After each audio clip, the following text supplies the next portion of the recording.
আজকে ওনার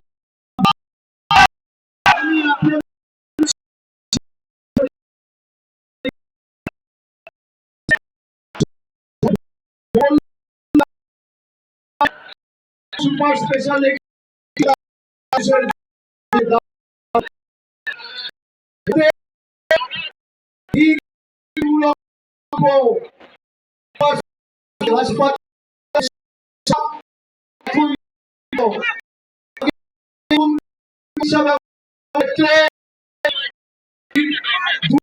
ঘন্টা দেড় ঘন্টা মেডিকেল মানুষকে যেতে হতো, 30 কিলোমিটার লাগতো যেতে।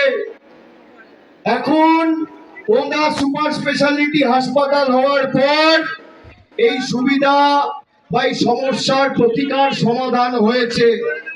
ওনার মাঝদিহাতে কিষাণ মান্ডি হয়েছে।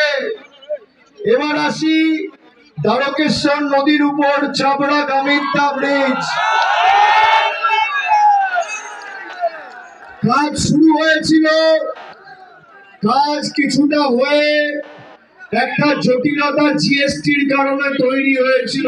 তারপর 2021 সালে ভারতীয় জনতা পার্টির বিধায়ক এখানে জিতেছিল, উন্নয়ন স্তব্ধ। আমি জিজ্ঞেস করতে চাই, ওন্দা সুপার স্পেশালিটি হাসপাতাল ভাই চাবড়া গামিতা ব্রিজের দ্বারকেশ্বর নদীর উপরেই সেতুর কাজ কবে ছিল? জবে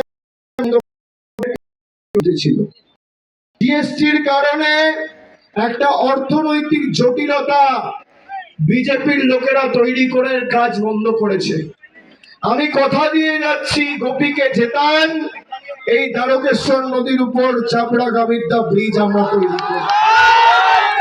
আমার প্রতিশ্রুতি, এখানে যেমন কিষাণ মান্ডি হয়েছে, রতনপুরে নতুন 2023 সালে আইটিআই কলেজ হয়েছে, 4 কোটি টাকা খরচ করে স্টেডিয়াম হয়েছে, 600 সিটের অডিটোরিয়াম হয়েছে। এখানে অনেক কৃষক ভাইয়েরা আছে যারা আলু চাষের সাথে যুক্ত। এখানে একটা কোল্ড স্টোরেজের